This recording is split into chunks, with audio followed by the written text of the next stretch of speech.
In Paul Thomas Anderson's acceptance speech for his first Best Picture win, he used the Oscars night 50 years prior as an example of great movies. Dog Day Afternoon, One Flew Over the Cuckoo's Nest, Jaws, Nashville, and Barry Lyndon. There is no best among them. There is just what that mood might be that day. With Cuckoo's Nest winning, of course, on that night, 50 years later, is that still the defining film of 1975? We're going to talk about that night, all the movies that were all nominated and all the movies that just came out that year did contribute to creating one of the greatest years of the 1970s. As far back as I can remember, I always wanted to be a gangster. One of the worst performances of my career, and they never doubted it for a second.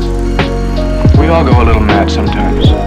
I believe there's a hero in all of us that keeps us honest, gives us strength, makes us noble. You just gotta keep living, man.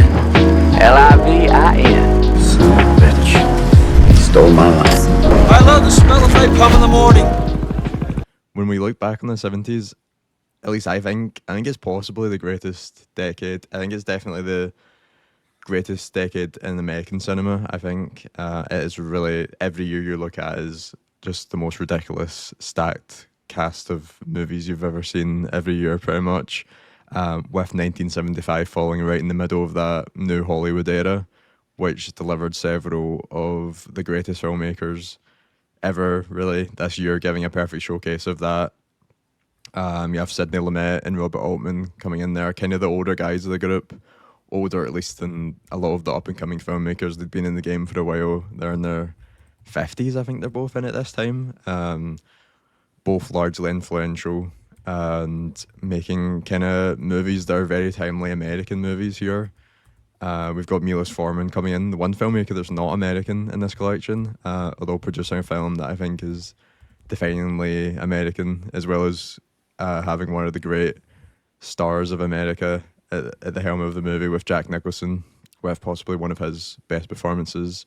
We've got Stanley Kubrick coming off 2001 and Clockwork Orange to make arguably the defining period piece, which separates itself kind of from the rest here because it's a kind of like a inherently timeless movie. Whereas I think a lot of the movies we're going to look at here are very timely, of 1975 in America specifically. And Jaws, which is the defining movie of the first true summer blockbuster, which would go on to change how the whole Hollywood system worked, and going on to the 80s really change the financial side of a lot of the movies going forward, specifically with Spielberg kind of helming that kind of side of the business. So this is a really great balance, I think, of past films that are contemporary American, and the kind of evolving style of independent cinema and filmmakers that were influenced by a lot of European filmmakers who were still in their peak during 1975, and a few of them were nominated to the Oscars as well. And I think we also got a really good glimpse of what the future of the American Hollywood system is going to look like. So I think this is a really great year to kind of look at, just as the 70s as a whole, to kind of see what's happening around filmmakers and cinema. So what do you think of as 1975? But do you hold that as one of the great years of cinema? The thing I think about this list of nominations we're going to go through is how nihilistic they all are. I think in the 70s, the big directors are starting to get really critical openly about America in general. Obviously, One Flew Over is about the injustice within the care system, and then that spawned one of the most influential villains ever in Nurse Ratched. Barry Lyndon's like a rags to riches, even though it's a period piece. It's like a rags to riches story about this really manipulative guy coming from nothing into power and abusing that influence. Jaws is obviously about the mayor and the whole political commune in that town not really taking the shark attack seriously initially, and then the common man having to go out and deal with it himself. What else have we got? Nashville is like a massive ensemble that is in some ways critical of the American dream and America as a whole, but it's also like a tongue-in-cheek, look how great America is, look at the land of the free and everything like that. And that's I'd say that seems like the wild card of the nominations when you look at it from a cultural impact standpoint. And then Dog Day Afternoon is really strangely progressive for the time, and it has Al Pacino in the lead, who was in The Godfather, so obviously he was very well known. But this was like, I think, his breakout as like a real star main man. And then obviously he's robbing the bank not because he's like a conniving villain, but for like the injustice with his partner and the whole transgender issues. So yeah, I think it's a really interesting list of films to analyze, and it probably is the strongest lineup. I know that's a popular opinion, but unless I go through every single Oscar lineup, I don't think there's been many for the most impactful film of all time. I'd argue to not even like win Best Picture. Um, I think Jaws is probably the most impactful film on Western filmmaking, at least in like the Hollywood system. Um, so yeah, it's just a ridiculous lineup. I think it's very, For very good good. or for worse, it's got the most impact. Like, Yeah, obviously, it propelled the summer blockbuster. We're at a point now where its impact is kind of becoming a bad thing, in some ways. Yeah, I think this is. I haven't really. I think obviously this is the one that comes up a lot, but I haven't really actively been looking at like. Obviously, I go through like the winners of best pictures and stuff, but as for like nominations, I'm sure there are some great years, but I think maybe from 1975 onwards, I think this is the best one, without a doubt. And it kind of sucks that I think the worst film on here by a mile won. Um, which does judge it down. But no, it isn't. It is an interesting, interesting topic. Kind of right in the middle of the 70s, and America is in the middle of so much, and all of these American films. What was the international like pick rate like back then for Best Picture? Was it actually? Very low, but there's like when you go back for like Fellini or Truffaut, there's like a lot of times where they were nominated quite a lot and won a few awards. Also, like the international awards. It was interesting Yeah. back then because you could get nominated twice for the year it came out in America and the year it came out in their country. So filmmakers often like that did eventually get like their dues for great movies. Yeah, that is strange. But I guess at the same time, even though these are all Western films, like Daniel was saying, there's all of them share some form of like critique of its own country, in a sense. Kurosawa did win this year with Dersu Zulu, a Russian movie. Weird. It's kind of interesting for his career. What for international feature? Yeah. Yeah, there's some great picks that year. Like 4 out of 5 of these, I think, pretty perfect. As in picks wise, maybe I'd have a couple over them, but I kind of wish we went back to 5 Best Picture nomination. I think 10's too much. I agree.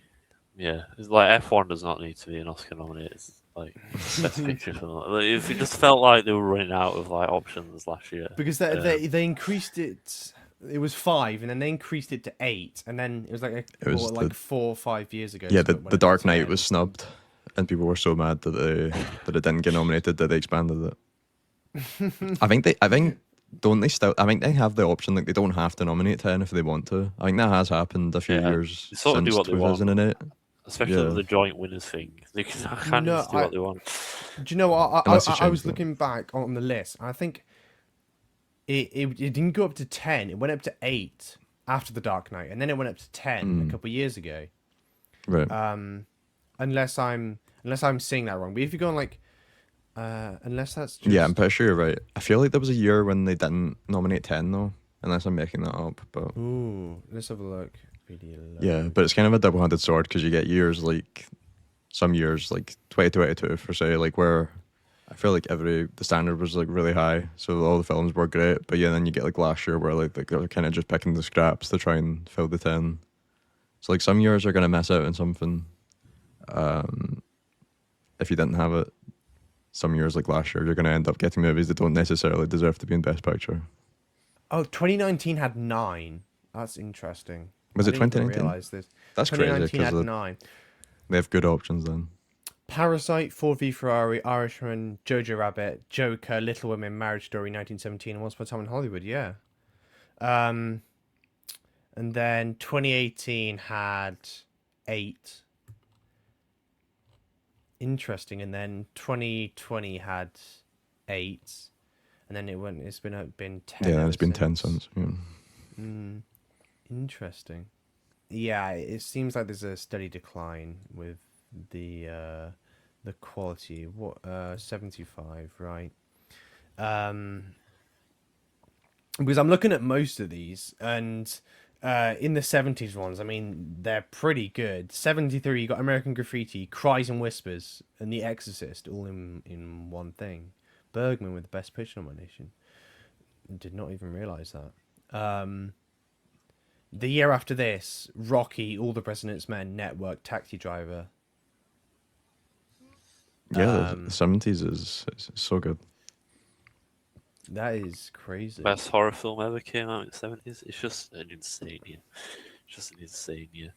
I mean, decade. I don't think we've seen a decade as good since, but I do think with the I 70s disagree. there's a lot of 80s confirmation. and 90s. I I think don't. 80s and 90s are better. I think 90s is second. No, 80s is, especially the Oscars, the 80s is very flawed. Yeah, I feel like s- after yeah. that, the Oscars are not really reflective of how actually good the years were.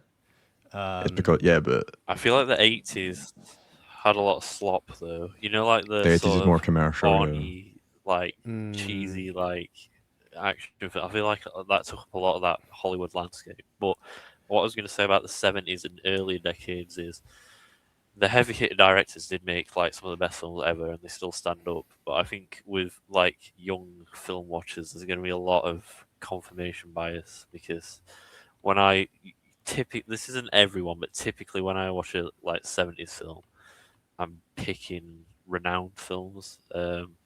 So I don't know what the actual volume of quality was like in those years compared to like now or later decades, but that's still ignoring the fact that like the best of the best in the 70s is probably the best ever, in my opinion. I think the more films you watch, the more of an idea you get about distinguishing the decades. I've always said the 70s were the best, and then 90s, and then 50s are very good, but I've seen such a small sample of 50s films that I kind of am Yeah. hesitant to say it's in the top 3. I just know late 2000s, early 2010s, I'm not a big fan of that period.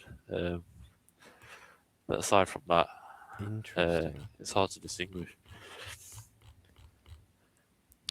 Yeah, I'd say I think 70s is the most interesting just from like a history perspective, just with the like changing Cold evolution War. of what everybody's interested in doing. I think it's interesting to look at some of the ones that didn't get nominated because you have like Hal Ashby's like follow up to The Last Detail and Shampoo, where he's got like Warren Beatty is like one of the biggest stars at the time. He was also nominated for actor. Lee Grant won Best Supporting Actress, which I watched this movie in preparation just to kind of see because I noticed it was one of the kind of high nominated ones. I think that's one of the lowest like time for a supporting actress wins, and I didn't really understand why she won it. There's a lot of kind of like the outer ones that have kind of like been lost to time.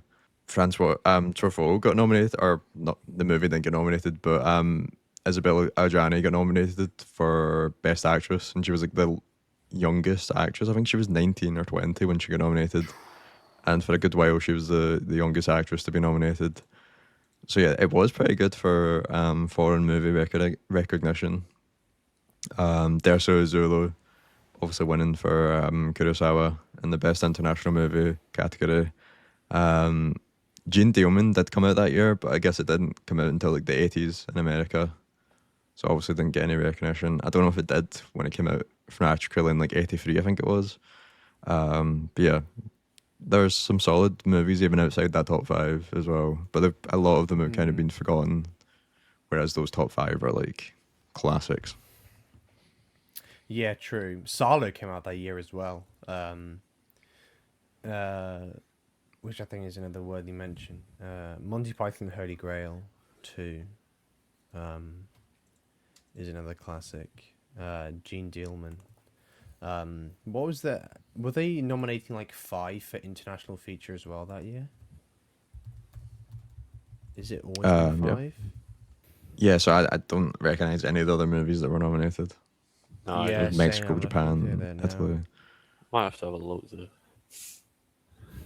Interesting. I always find it fascinating the foreign films like that were nominated 40, 50 years ago because you've not heard of most of them. There might be like some insane gems, especially with well, in comparison to now, how selective they probably were back then.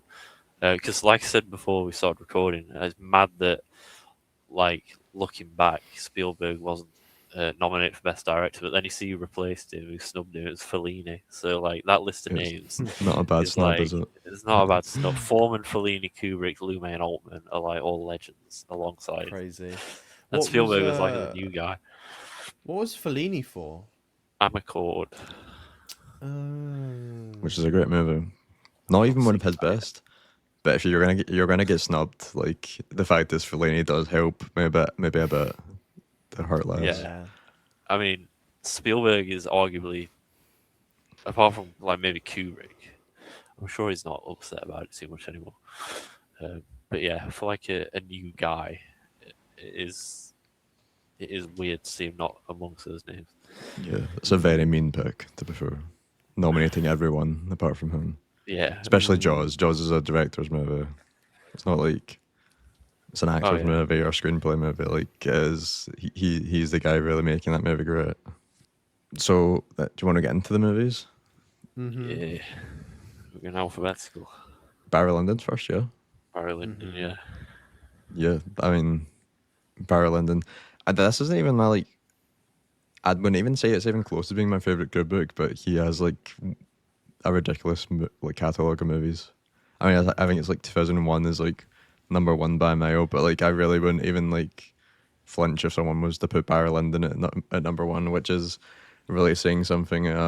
Adding into this catalog of ridiculously stacked movies, possibly the greatest period piece ever. I think it is.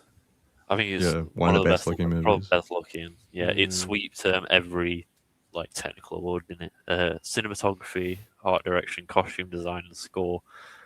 It basically took like the Frankenstein awards from this year. Okay, we're not putting Frankenstein and Barry Lyndon. Those two films on the same level. Are on the same level. Barry Lyndon, the Frankenstein of 1975. Yeah. No, Frankenstein is the Barry Lyndon actually of 2025. It just looks. I'm looking at screenshots of it now. I know it's boring to say every frame of painting, but like it is. The natural lighting and everything is just ridiculous, and it's such a engaging. Is it his longest film? 2001 is pretty long. And Barry Lyndon is. It's up there. I think so. Yeah, I think it might. 3 hours 8 minutes. I don't think any other film is as long as that. Oh yeah, definitely. Eyes Wide Shut is yeah. like Eyes Wide Shut is what, like 240. 2001 is that over 2 hours? That's 2.5. Yeah. I think most of his films are pretty long, but Barry Lyndon is like, it is an epic. It feels like an epic. Of all the films in this list, it feels the most grand, and the more, I'd say, like the most maturely made of them all. Kubrick is like in his stride at this point. I don't know where I'd put it either, because we rewatched Shining recently, and I've always thought maybe it's Eyes Wide Shut, because I do love 2001, don't get me wrong, but I don't think it's my favourite. I think it might be Eyes Wide Shut, weirdly, is my favourite, but this would be like top 3, I think. I think it's always been, for me, between this, Eyes Wide Shut, and 2001. I think those are his 3 masterpieces. But yeah, seeing this on the big screen, the restoration last year was pretty incredible. It's interesting how they kind of looked at that as a technical movie, which is obviously like it's like that's like the thing everybody talks about, how it's the most beautiful movie ever made. But like you've got like Ryan O'Neal, it was like a fairly big star at the time. I don't think he was even, don't know if he was nominated. There's not really even like no, a screenplay nomination for him. But yeah, I wanted to look at, cause everybody's talking about this like the greatest year, and all nominated movies are great. I wanted to go back and look to kind of see what people were talking about, what people were saying at the time of these movies. So So I People think didn't Roger like Ebert it. loved this movie. Yeah. I liked. Who did you say didn't like it? I thought in the general consensus amongst critics was that it wasn't one of his best at the Yeah. time, which is maybe why it didn't get any like screenplay or acting or like Mhm. nominations. But it did get Best Picture, probably on the merit of all the technical awards. Yeah. So Pauline Kael kind of like famously didn't love this movie. She said it suppresses most of the active elements that make movies pleasurable. You must believe that his perfectionism about the look and sound of Barry Lyndon is what will make it great. It's a coffee table movie. We may as well be at a 3 hour slideshow for art history majors. So she kind of ripped the Oh movie dear. She sounds like a completely. TikTok kid, and she's like, As she So said, much of this all style, film. no substance. yeah. Oh dear, give me No, a she didn't say break. that, but that's like the 2025 or 2026 equivalent of what she said, basically. I think it's really interesting that so much of this film was just based on chance, and it kind of just keeps on following on from each kind of event in a sense, and it is quite defined in its segments of storytelling. But it just keeps on going in a way that doesn't feel unnecessary. Its storytelling is so intoxicating. Down to not just the visuals, but the pacing is fascinating. Uh, it feels a displeasure to call this the greatest English film ever made because it's about an Irish rogue trying to tear his way through the kind of English hierarchy at the time. Um, kind of calling it English would be doing it to kind of a disservice to the fact that it is almost a takedown of the class structure of that it's set in. And it's even more than that because we're going to Germany in this film. It's like we're going much beyond just England or whatever which is really fascinating.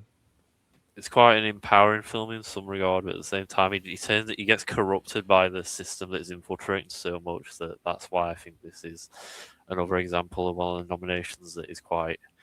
It ends up being quite nihilistic. You see the self destruction of this character, and it's quite a common trope nowadays to build up someone through success, and then eventually you grow to dislike them because of the way.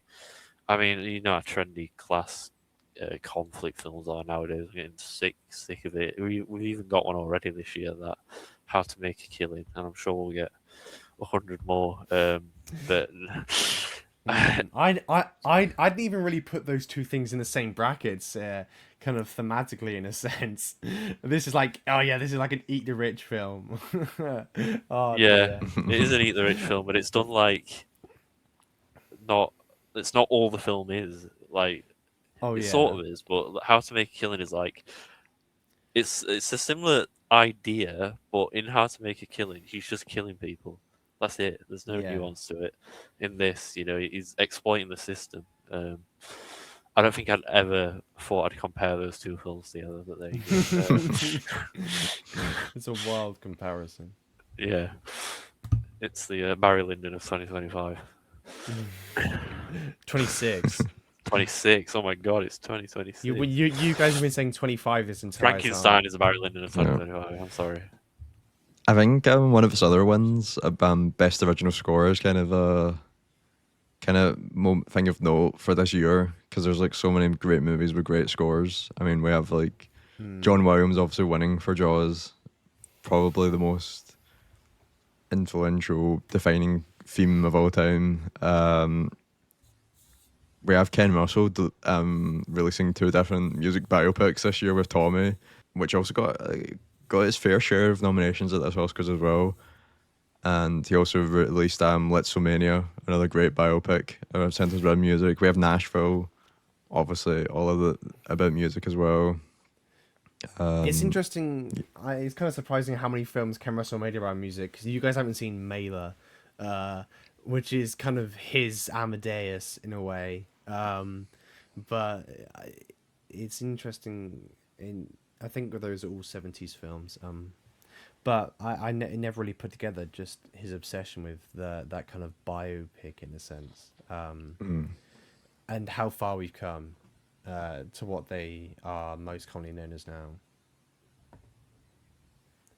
Yeah, it's another movie there that is like it's not kind of broken down to the very bare essentials of its themes. It's a lot better than just defining it in the box of what a 2026 movie would do. But yeah, where would you rank Barry Lyndon in terms of the five? Oh, Uh, one one. probably. Yeah, one. One. One? Oh, really? Yeah, One. yeah, I'd say one. Yeah. Between that and Nashville, for me. Okay, it's your one, but would you say it's the right pick for the defining movie of 1975? Would you like give it the Oscar? Do you think it should have won? Well, it's hard because Jaws has so much cultural impact, but it's the cultural impact that makes Jaws so. I don't think it's. I agree that I think it's crazy they have One Flew Over. I think it's like the least deserving of Best Picture.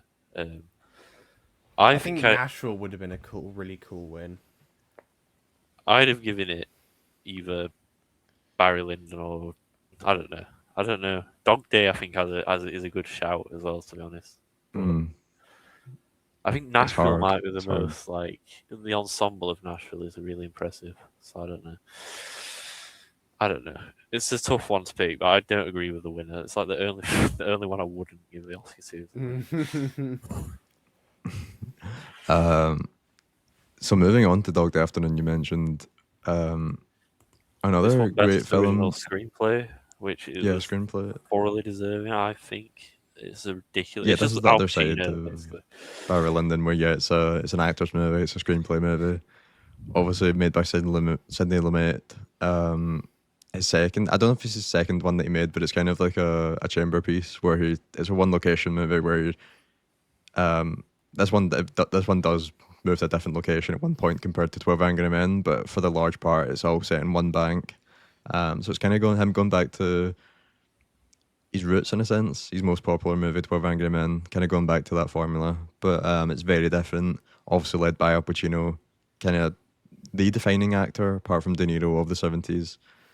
This is a very interesting movie in his filmography, as you mentioned earlier. So yeah, I wouldn't say this is Sidney Lumet's best movie, but I really love this one. I was just about to say, I think this is Sidney Lumet's best film. Really? I think this is better. I think I prefer this over 12 Angry Men. I think 12 Angry Men's an interesting one because, like, I know it's probably hailed as one of the kind of quote unquote perfect movies. But I think it's almost boring in a sense by how essentially seamless that film is. Like, it's good, don't get me wrong, but I just think it's almost too smooth sailing. And I think this has a lot of kind of contention going for it, more morally in a sense. And I think it's even more interesting is to look back on kind of Pacino's career. It's funny thinking about his character here between his character in Heat 20 odd years later, kind of the other side of the fence, completely. It's been a minute since I've seen this film, but if I were to rewatch it, I would. I think I'd love it just as much as I did and do. Well, it's like randomly blown up. I don't know if you've noticed on social media recently. It has? Yeah. There's been On a lot Twitter, it of clips had a of people bit. talking about it. Like praising Al Pacino's performance mainly, and then saying how like woke it is for the time. Lumet. Oh no, that was it. There were people making memes of like this is Al Pacino 5 minutes into the film, and it's like drenched in sweat. Oh yeah. Yeah. It's like I don't see that actually. it's like incredible physical performance as well as like I think if you pull off a good mainly one location film, you're gonna be in real shout for a screenplay award because obviously the actors is a lot of heavy lifting and he has to sell it. But if you pull off a one location film as good as this, I'm not surprised it beat pretty good competition to it. Lumet though, the year after is when he like really took the awards with a Network. I prefer this to Network, but Yeah. I do think 12 Angry Men is his best film. I know it's like the common opinion, but that's an even better screenplay than this. I think, even though Oscar's right, this feels more frenzied, which I do like. It feels unpredictable, and even though it's based on a real person, I can't believe I can believe someone like Lou May would pick it, but I'm shocked it did as well as it did, critically and commercially, and at the Oscars. But I suppose like attitudes were shifting back then because it was like Vietnam time and people were more critical of everything. I think all these films are quite interesting to look at historically. But no, this is a great one. It deserved its award. I don't know. Who beat Pacino? Oh, Nicholson. Yeah, I think Pacino's better than Nicholson, to be honest. In this, That's a ooh, tough yeah. one. I think might he agree. is. I think I might have to agree there. Yeah. I don't want to hate on One Flew Over the Cuckoo's because I do like that film, but I think I'd give it to Pacino. Yeah. Give it to Nicholson because I think that might be Nicholson's best performance. I think this is definitely not. I think The Pacino's Shining is best. best, to be honest. I prefer Nicholson in The Yeah. Shining to Cuckoo's Nest, but no, he's good in this. I think this is Pacino or Nicholson at his like most charismatic. He is good. He's really yeah. like proper. But that's lead because of he's the movie. bouncing off such an awful like person as a character, I think. Mm. But yeah, you are right. It's a very good performance. I think this is just one of those films, I guess, maybe all the films this year that are kind of staples that do live up to their hype for the most part, I think. And I think even Dog Day, like, it gets a really good reputation, but I would go as far as to say I think it even exceeds that in a sense. I think has a lot more than maybe your average viewer would think it has going for it. And it really is such a fascinating kind of turn of events, best picture nominees wise, in kind of like you were saying in the middle of war and in such turmoil, to select such movies, maybe the likes of which we won't see again, because I feel like even the movies that they do try and pick to represent that, the films themselves hardly represent that in quality, which I think is quite sad. But no, this is a phenomenal example. I don't think most people would put this as their like favorite of the year, but it's definitely like a really great addition to a 5. Yeah, I think I probably have this as like my third favorite of the 5 on here. I think I have Barrowland in Nashville, and then this. I think me and Oscar actually, for once, will have an exact same list. Really? Yeah, I agree. I think I'd have Barrowland and Nashville, then this, then Jaws. Yeah, I think I'm gonna put this last, but that's What? yeah. But they're all great. This is way better than Cuckoo's Nest. This is No. so much better than Cuckoo's Nest. I don't think there's much between any of these movies. No, I don't think there's any much between the first 4. I think One Flew Over, but I don't know. All right. Jaws. What's Jaws? Yeah, Never exactly. heard of that. Definitely the most popular movie on this list. Is it the most popular, not popular, like famous film ever? It's arguably the most iconic movie Most ever made. Yeah, referenced, like the yeah. poster has got to be maybe number 1. Yeah. The Most score. referenced score, which it won, obviously.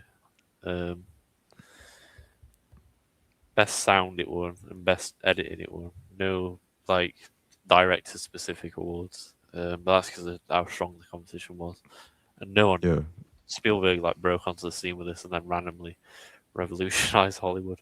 Yeah, it's like a miraculous film. They tried to do it again with Jaws 2. Obviously, it wasn't Spielberg doing that, but they couldn't repeat the formula. Maybe did a lot of damage to cinema as a whole, but I think overall the benefits outweigh the negatives. I don't think you can blame Jaws for the slop that's coming out. nowadays by the studio system. It's just, yeah, I struggle to talk about it because it's been talked about so much. It was the first film we ever analysed in our film studies course at university, and then I like could not believe people hadn't seen it in a film studies course. It's it was set as the benchmark when we were studying as like the most accessible Hollywood film to analyze, just because it was a predecessor to so many other films, and then obviously you get great films coming out still, like The Secret Agent, where Jaws is actually like heavily featured, like in the plot itself. Yeah, it's incredible, and it gave, because of its success, we got Spielberg making like in his two decade prime probably, just making ridiculous films. Yeah, I love Jaws, but it's not my favorite. It's a film that gave us short-term gain and long-term pain, not directly, but John it's Landis is definitely also at fault for a lot of stuff. it is partially responsible to the, I guess, the situation that we're in now. But I mean, what a start it was! I guess was this the first film to make over 100 million, wasn't it? At the time, it was the most like did the best at the box office ever. Yeah. Yeah. I don't know how much it made. I'll have a look. Spielberg usually gets assigned with like ruining cinema, but I feel like it was inevitable anyway. It just was like happened to be like him that done it. It made 500 Obviously. million on a 10 million 500 million. So Damn. yeah, It's crazy. ridiculous. 10 million. I feel like you could probably, obviously Spielberg started it, but I feel like Star Wars was probably worse. I for think kind of so. pushing the commercial side of it, like pushing toys, Yeah. pushing all of that kind of side of movies. I guess. Which is Spielberg's kind of still at the scene of that. Seeing, have you guys all seen this in the cinema? Yes. It's at the cinema like every day. It is true. It does. I remember the first time I watched it.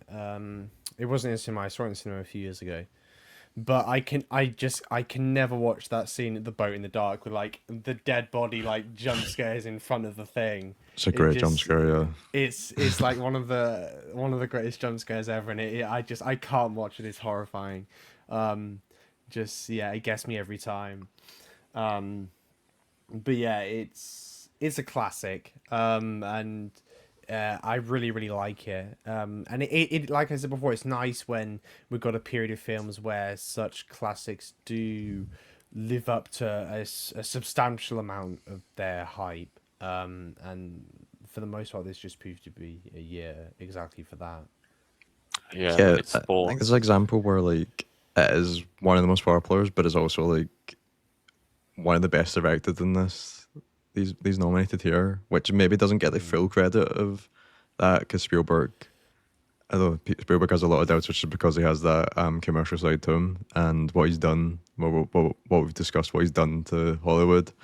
But this is really some of his best directing at such a young age, and it's a kind of insight into what the kind of opportunities that were there for young filmmakers. This is only his second or third feature. I think second feature maybe. He did and Overdrive, didn't he? Was it, or was it, what was it called? It was a TV movie, and then he done Yeah. I don't remember what his very first movie was, but it's right there at the start, and it's giving that young guy a chance, and he ends up creating this movie of the summer. I don't know if that would happen now. This also comes from it's like one of the great examples of restrictions making greatness, because obviously the shark breaks and he has to work around that, create tension around the ocean, and create tension by not showing the shark, which works in its favor. And it's kind of what the movie's known for. It's known for the shark, but you don't actually see the shark that much. Roger Ebert said it was a film that was as frightening as The Exorcist, which I think if it came out, obviously people wouldn't think that. It's kind of it invented a fear of sharks. I don't think it was that prevalent of a thing until Jaws came out. From what I've heard people say who were like alive at the time, no one really cared about sharks that much. They didn't really think about sharks. And then Yeah.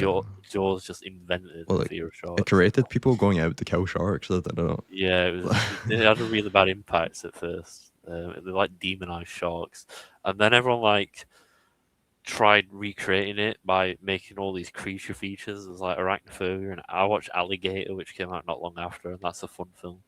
That's a similar premise. No one could obviously replicate it. It's interesting to think if it would have been as impactful if it wasn't like absolute production nightmare to get the animatronic to work, because they were constantly having to hide it in the final cut because they just could not get it to look good or work properly. Um, so I think that helps in the end because a lot of it's down to imagination. Um, yeah, and the score is just ridiculous. It's like I don't think it's Williams. It's not a score you'd sit and listen to, but like it's probably the Yeah. most iconic score in film history, along with Psycho, I'd say, like reference wise. It's a Yeah, it's kind of the ridiculous. same vein as that Herman score for Psycho. Kind of the Yeah, I same think it's theory of how it's well, working it in the is movie. directly inspired. Yeah, Yeah. Yeah, the struggle does add to it. I mean, obviously made it great by being limited. I know this. I watched the documentary last year because it was anniversary for Jaws, and it is crazy how like traumatized Spielberg is from this production. Like there was literally the boat that they shot on was like kept at like one of the theme parks or something, and I think he snuck in and hid into the boat, and it like made him cry. Like he was just sitting in the boat crying and thinking about how hard this production was on him. Because I think Oh he's dear. 27. That is, I'm pretty sure he was 27. That's Damn. crazy. Creating one of the most defining movies of a decade at 27 in your 20s is mental. Yeah, I think this might be my number one. Here, I think this is maybe possibly Spielberg's four. I think. best. Really, Oh. Possibly. It's one of his Well, like, best. I have such a mainstream Spielberg opinion. My favorite. I love Spielberg. AI too much. Mine's Saving Private Ryan. That's such a mainstream opinion, but I love Saving Private Ryan. No, Joel. Oh God, yeah, Jurassic Park. Yeah, that guy's a freak. He's a freak of a director. And Indiana yeah. Jones. It doesn't sink into you like see them all together. And then he does like Fablemans that is basically him glazing himself, and it's like, yeah, fair play. Like, And he redefined his whole career, and you're like, wow, he might be the goat. get David Lynch to like just cameo in my film. Like, yeah, it's ridiculous. So, yeah, this could be argued to be the right pick, as like I think what the only moment was like in looking. 1975. I don't know because it did obviously make an absolute fortune, but I think it's more looking back. I don't know. The tough. fact he didn't get Best Director nom. I think at the time you would just eliminate it from Best Picture, and he was basically fighting against all these unks that were ridiculously established directors who had all made like a masterpiece. So maybe in, like if Jaws came out in '76 or like '74, it might have like swept up some more. Yeah, there's also got the side. I'm sure people were hesitant to like give it everything, with this being that like big blockbuster that they weren't really. Yeah, It wasn't a normal thing to happen. It's the Project Hail Mary of 75. Project Hail Mary is the Jaws of 2020. Oh dear. But yeah, possibly my favorite. I don't know. It's really hard to pick. What's next? Oh, we skipped Cuckoo's Nest actually. Oh no, No, we one. didn't. No, we Never mind. It's not Cuckoo's Nashville Nest. Yeah, next. so Yeah. Nashville next. Nashville. The Magnolia of 1975. Whoa, you can't be saying that. That's just Altman. PT was just trying to make an Altman film. It's a really good film. Don't get me wrong, Magnolia, but No, Nashville's I better. think He's Altman one of is- PTA's biggest influences. Yeah. Altman is just I feel like the king of the American kind of multi-narrative that kind of coincides with itself. This is such a landmark film. I think I maybe even though it's not my favorite film here, It's close to first. I think this would have been such a good Best Picture win, and is unfortunately even as relevant then as it is now. I remember rewatching this when I last did. I was just struck by how how in vain and how necessary it is to now, which is crazy. Altman's an interesting director because out of all these like directors, he's never made. I'd argue he's never made a mainstream film. Well, yeah, I Long think this Goodbye. is the movie that if you asked the average person on the street, they wouldn't know this movie from the No, five. exactly. It's like True. the black sheep of the five, and his Yeah. most popular film is The Long Goodbye, I think. And I don't think anyone, if I asked in real life, would know what it is or would have watched it. True. The more you watch of Altman, though, you realize how like ridiculous of a director he is. I actually go as far to say he's underrated, even though everyone who's like watches his stuff usually loves it. Like Free Women, I made Ryan watch. That's like an insane film. It might be my Incredible. favorite Yeah. of his. The Player is like the Player is like heaven for like a film. Like the 90s fan. version of this, basically. Yeah, Yeah. The Player. It's If you're into films, watch The Player because it's like reference a second. but I think the amount of people that don't realize how many films after that have just ripped off that film is crazy. Like Yeah, the studio kind of is, and I didn't really care for that show, but the Player is a terrific film. and then he can do the Western as well. McCabe and Mrs. Miller's very good. McCabe and Mrs. Miller, it is good. But Nashville's probably my favorite film with like a huge ensemble. It opens with that song that's really catchy, and then it's so high energy and fun, even though it's quite like self-aware and critical at the same time. All the plot threads like diverge, but don't. It's not a convoluted film to watch. It only won Best Original Song. I mean, it's a film about music, so it's not surprising it won that. But if there was a casting award, I know it's only just been invented, but I think you'd have to give it this. I'd give it a screenplay, I think, to be honest. Now I think about it. The more I think about it, I think this is the best. I think not the best film, but the one I'd probably give Best Picture if I could decide. I think it is fascinating, even though it's kind of dedicated to music, just how many kind of individual branches it finds within music and different political alleyways and areas within its Nashville's is a state, isn't it? Not city. It's a city, isn't it? It is a city. Nashville, Tennessee. Yeah. Nashville, Tennessee. Yeah, of course. Honestly, I'm stupid. No, it is. Yeah, thank you. But yeah, fascinating that it finds so many places to kind of have a peer into that is kind of connected to music, but so vastly different from the next scene. And yeah, Altman is a beast. And people will always try to replicate him, but he is one of one. I think MASH is. I've never seen it, but I feel like it might be his most Yeah. like the that- iconography of it. Was MASH like- a show? Was it? I think it was the It was show. a more, film. is it? Is it a I show? know. Is I know. I think is that it why was it's a so show as popular? well. I feel like the iconography. I think it of nearly that- won Best Picture. Like, it was a really big movie at the time. I think. Yeah, Shortcuts. Donald That's Sutherland's another of in his it. films that I really love. it predates this film. I don't know. I feel like MASH I hear about a lot in like Yeah. the culture space amongst older people. Yeah. But I've never seen it. And then he did Popeye, which with Shelley Duvall. I've never seen that. I might be worth a watch party of Popeye. But anyway, yeah. I wish he was more mainstream in a way. Like his work would become more popular now because he's such a ridiculous director. Yeah, I think this was, in retrospect, this would have been a really cool win because it's kind of telling of the influence European cinema's having on people. It's kind of the structure's not like traditional in any way. Really, there's no protagonist.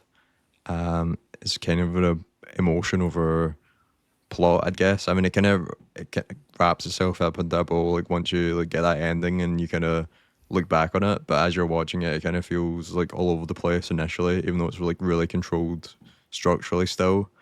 It was it would be a really interesting screenplay back then, and that's partly why it's probably like in terms of the chances of winning, it was probably number five because of how different and new it was. Obviously, not everybody was going to love it, but it does What was feel. the consensus on the other time, actually? Well, I think it's exactly that. Like it was just people. A lot of people loved it. I think Roger Ebert called it a masterpiece, and him and Esco called it the best movie of 1975. But it's obviously It, very different of the times movie. it apparently got like massive critical praise, so Yeah, I can only go off what but I'm reading. obviously it only got that one song win, Yeah, which is funny because it's the only song in it that really isn't country. End up winning. I think it's just a case of the competition being too strong, to be honest, and it being like a bit of a risky film. Yeah, and there's it is an actor's movie, but like in terms of the 70s, there's no like it's not like there's no protagonists or like focus on it, so there's not like a performance that really stands out in terms of like awards running. I feel like it's one of the films that feels the most timely of 1975. I know Oscar said like it's like kind of timeless as well, which it definitely is. There's a lot of themes that kind of work to now still, but like it does feel like a 70s movie. Largely because it just does feel like a snapshot of that time, like the fashion, the music, the politics. It all kind of it almost feels like a documentary at times from the way Altman shoots this. It's like he very rarely uses coverage, or it's more kind of like either like a static or like a shot that pulls out from inside the room and kind of reveals everybody in the room. Sometimes he'll like move over to a different like crowd that's talking whilst you can still hear someone having a conversation in the other side of the room, or he does like the other vice versa where he'll like have the audio but then he'll pull away and like focus on somebody else. Like the focus pulls in this movie are so cool. It is it is a very I think it's one of the best directed movies in that five. I think it is really. I didn't really estimate it as high on my first watch of like being of this caliber, but it really is such a great movie. I don't know if it's my favorite from him because he's like all of his movies are just incredible. I would probably put Three Women first, but yeah, this is a really really great way of kind of weaving tons of different conversations, lots of different people jumping around in this way in and out of the narrative. It's such a controlled but like chaotic way of doing it. It feels so polished and unpolished at the same time. It's a really cool movie. I don't know. He's got such control over this really like chaotic set that just feels like they're kind of doing it on a whim, but like every camera movement feels so intentional and controlled as well. It's such a good movie. Yeah, I guess that contrast is really fascinating. Something that feels so sparse and so almost unforced, like it is almost documentary-esque, but yet there's a precision to it. And I guess that's just Altman through and through, really. Yeah, I think there's a few directors in the 70s. I think like they were like documentarians, and then they kind of moved on to narrative features, and I think that really shows like him and Friedkin. I think both have like traits of a documentarian in their movies that kind of use that kind of those like skills well to making their movies feel like really real. Yeah, and I think this is probably the best example of that from Altman. And you both said this was your favorite. No, Barry Lyndon. Second. Yeah, This is like Barry just Lyndon. second So between second, Dan and Barry Lyndon. Yeah. Right, and the winner, One Flew Over the Cuckoo's Nest. But I why do you One not rate Flew this? Over the Cuckoo's- I like it, but it feels like the most conventional. Yeah, Which isn't a bad thing, but it feels a bit crowd pleasery. I don't know. I still give it a 4. Don't get me wrong. I really like it, but I don't know. I've not seen in it what a lot of people see in it to think it's a masterpiece. I just think it's a very well written, well performed film about like injustices.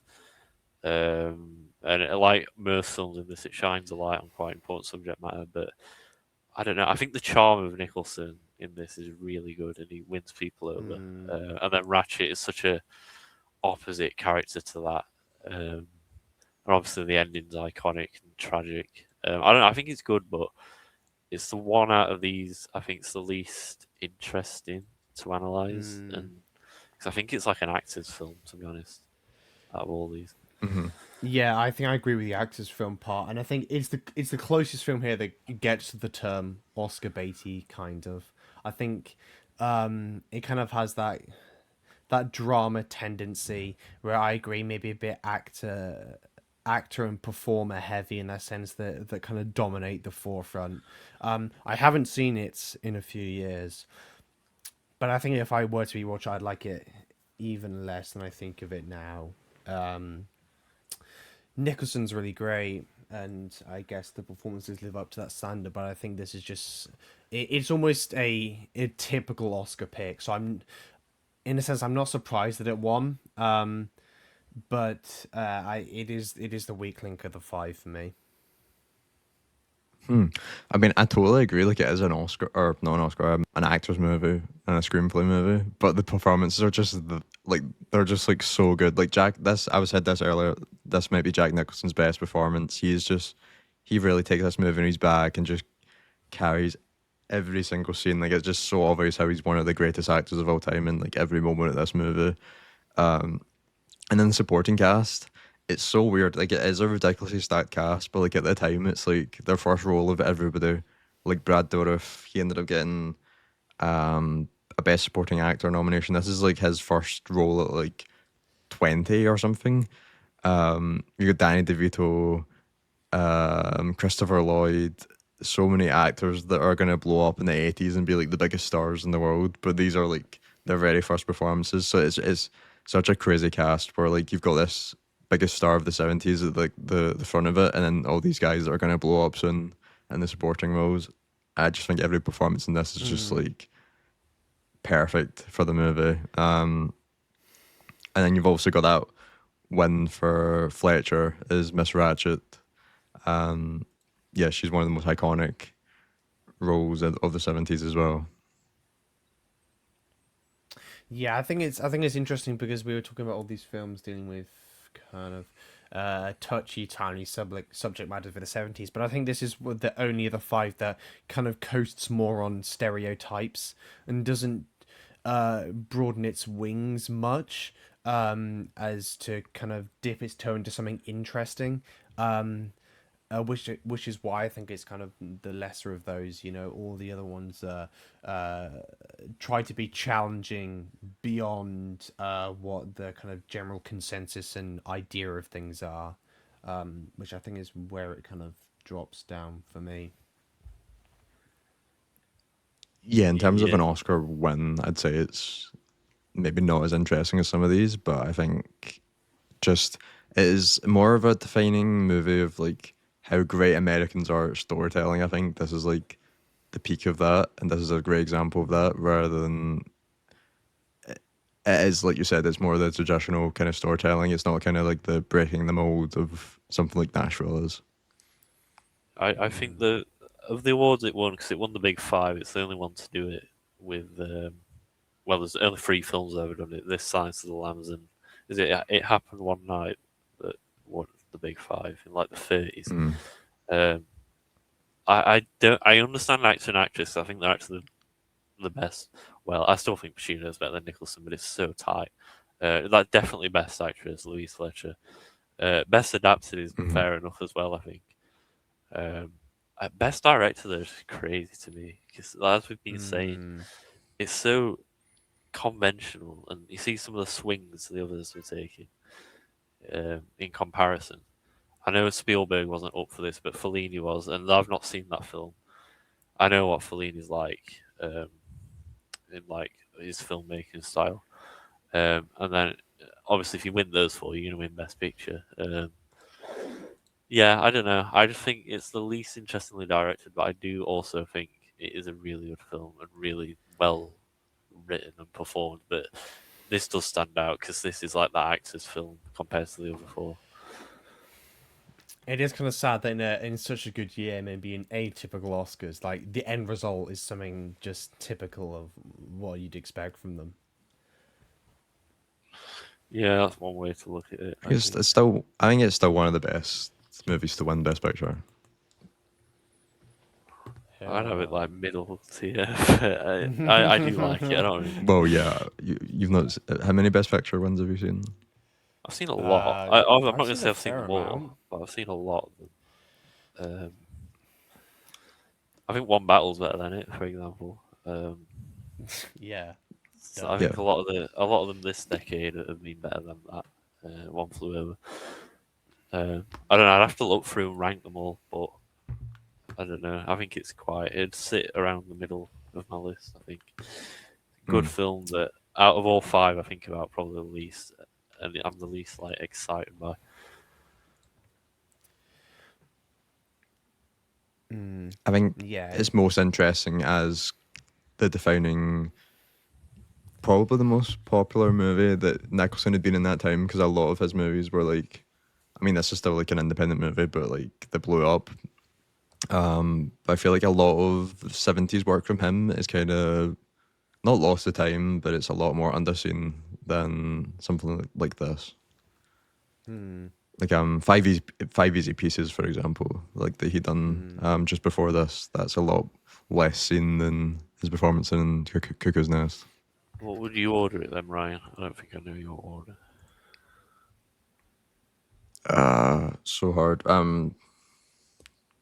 Draws, Barry Lyndon, N- Nashville, Cuckoo's Nest, and then Dog Day Afternoon, I think. Interesting. I think me and Oscar have the same. But I don't know. That's kind of like you asked me on a different day, I could give you a different Yeah. order. I don't know. I think Yeah, I have a clear best and a clear weakest. Like I think Barrington, Maryland's the best. Nashville, Dog Day Afternoon, Jaws, and Yeah, I then agree. Yeah. One Flew Over. Big gap, then One Flew Over. I wouldn't say a big gap for me, but I'd have the same order. I don't know. I think Dog Day Afternoon kind of falls into the same things you're saying about Cuckoo's Nest, where it's the kind of like safer I think narrative it's more the American movie. It's like, well, to be fair, One Flew Over was mainly one location. I think it's, I don't know. I just think Pacino's performance is much more interesting than Nicholson's, and I think it's a little. I know One Flew Over is about systematic abuse, but I just think there's an edginess to Dog Day Afternoon that isn't in any of the other films. I think the kind of the vulnerability of Pacino's character, so quickly and so early on, because Yeah. we're used to kind of the toughness and hardness of these kind of heist films in a sense, and I think it really gives this kind of inexperienced side to it that you rarely ever see, and yeah, I think that's what makes it so fascinating. For sure. Yeah. I do agree. It's a great movie. So do we think it's or do we think it's the best Oscar year? I do. I Probably. need to look through again, but I do think it's the Probably. best. 4 or 5. It's hard to compare because we get 10 now, and like it's like what would have been the 5 that got picked? And yeah, and 10 dilutes it. If 10 had been It picked this year, does. there probably would have been a few duds. I think it I mainly be agree. films you've not heard about, to be honest. Yeah, exactly. You're wrong. I think Shampoo would have definitely get Fellini's nominated. would have got it in. Fellini's film probably would No, have. I don't know about. It's hard to pick I don't know. whether It won Best a International. foreign film would have got in. Or was that Kurosawa that won it? That was a different That was year. Kurosawa. That's what I was saying earlier about how if it's because it came out in Italy probably like the year before, so it would have been nominated to the Oscars the year before, and won that year probably. Yeah, I'm looking at the other noms and I just don't really recognise most of them, to be honest. So yeah, it would have looked weird if there was 10 nominees. which is why I think it should Yeah. always be 5 anyway. To be honest. Yeah, it's an interesting debate. I don't know. I think 5 might be too low. I don't know. I It's, think it's, the it's a Academy should clean just number, pick but like, the amount they want to pick and then limit it to 10 though. Like, not have like 15 nominations, but yeah. What if they think there's only 5 great movies? Just yeah, nominate 5. just nominate the 5. To be honest, I don't know. Like last year would have been what Sinners, One Battle, Marty Supreme, Hamlet, Frankenstein probably still would have got in, Hmm. and then what Hamlet was the 5th, which is so out of think it place would have even in a been 5. One Battle, Sinners, Marty. Hamnet, Marty, and there's something else. Maybe. It Might would have be been Frankenstein. Frankenstein. I know you want to deny it, but it would have Really? been Frankenstein. Who else Yeah. was nominated in direct? Maybe Sentimental Value. Sentimental Oh, Value was true. director, yeah. Yeah, no, Sentimental would be in, I think. Maybe. Yeah. In an ideal world, it'd be Sentimental, Secret Agent, Sinners, One Battle, Marty. I think is what my 5 would be. But I think with Frankenstein getting so many noms and wins, it'd be the 5. The Barry Lyndon. The Barry Lyndon of 2025.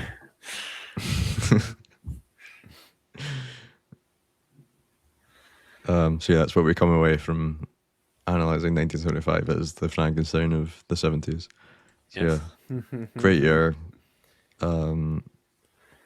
Yeah, if you broke this year down to 5, I think 2025 looks a bit better than the 10. So yeah, it's interesting to kind of look at different years and how it changed. But yeah, that's our thoughts on the 1976 Oscars. 75. What's the Oscars is 1976. Oh yeah, of course. It's confusing. Yeah. Yeah, it's confusing. Yeah. Let us know who you would have picked to win and your ranking of the 5 nominated for Best Picture, and we'll be back next week for something else.